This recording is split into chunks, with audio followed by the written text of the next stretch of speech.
Welcome, folks, one and all, to Let's Play Ultima Underworld 2, Labyrinth of Worlds, the sequel to Ultima Underworld, the Stygian Abyss.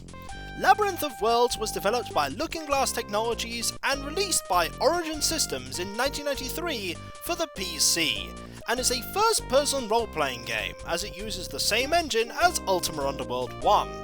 It also takes place in the same setting as the main Ultima series, as opposed to Ultima Underworld, which sort of takes place at a time and nobody really knows when.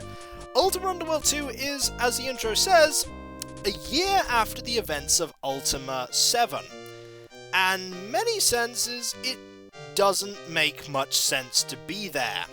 The events of Serpentile do take place 18 months after the events of Ultima 7, which technically means that this could happen, but the events that take place in Ultima Underworld 2 are such that it would dramatically change the timeline beyond it, and things would be very, very different if Ultima Underworld 2 was actually in the timeline of the main series.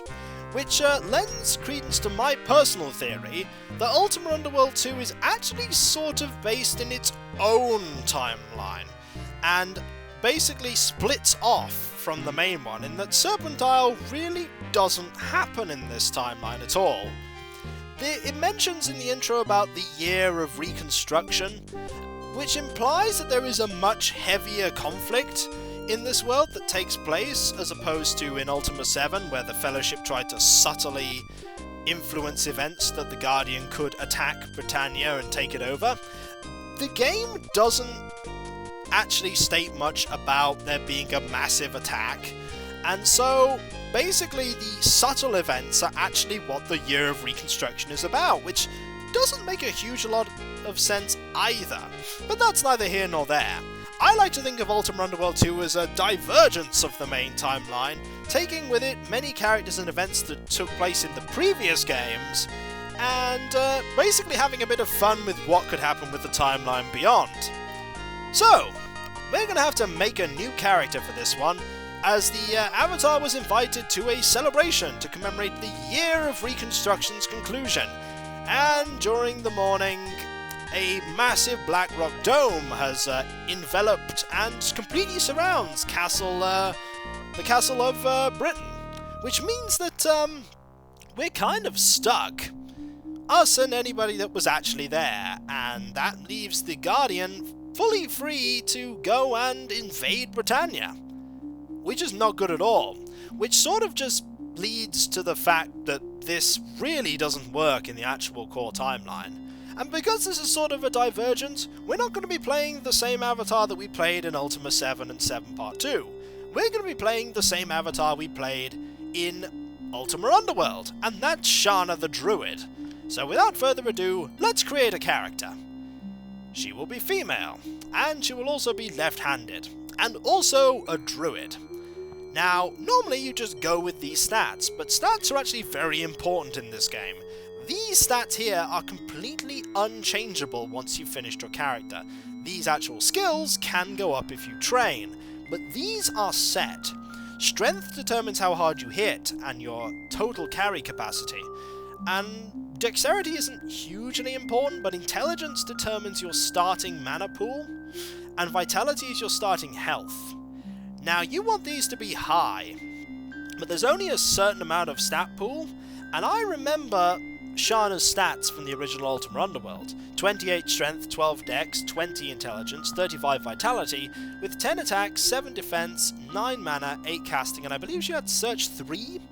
I'm going to try my best to get these stats, and you can just press escape to start again, but this is going to take me a while to do, so I'm actually going to cut the video here, and when we come back, hopefully I'll have the stats that I'd had in the first game, because if possible, I'd like to take exactly the same stats for Shana into this game as I did the first one.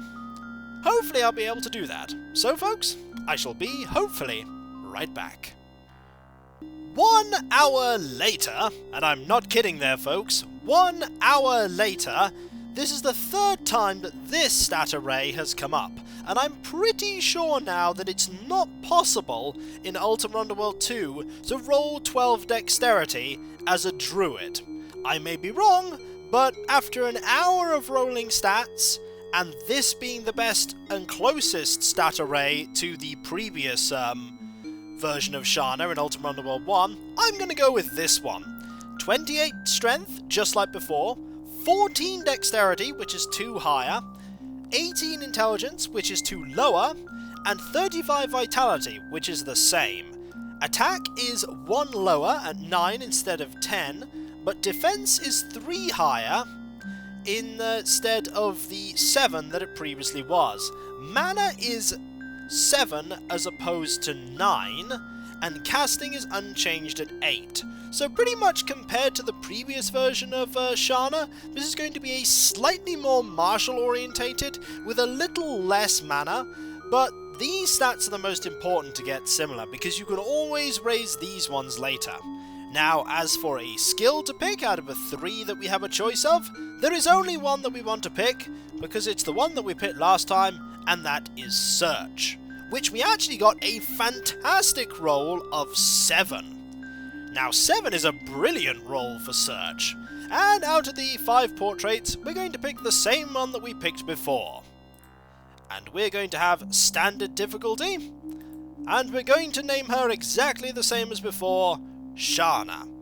And as a minor point to bring up before we finish character generation, they'd swapped the position on the character generation of if you were left or right-handed.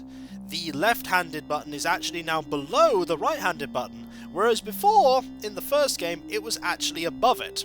So, we have our character, Shana the Druid, with slightly different stats. Some are better, some are worse, but roughly she's exactly the same. So, let us once more delve into the world of Ultima. Keep this character? Yes. Shana awakens. And the first thing we're going to do is we're going to save. And when we come back, folks, which we will do so shortly, we shall appear once more in the world of Ultima. For Shana has awoken in Castle Britannia, and all is not well at all. All is not well at all. So, I'll catch you next time, folks, and I'll see you then. Later.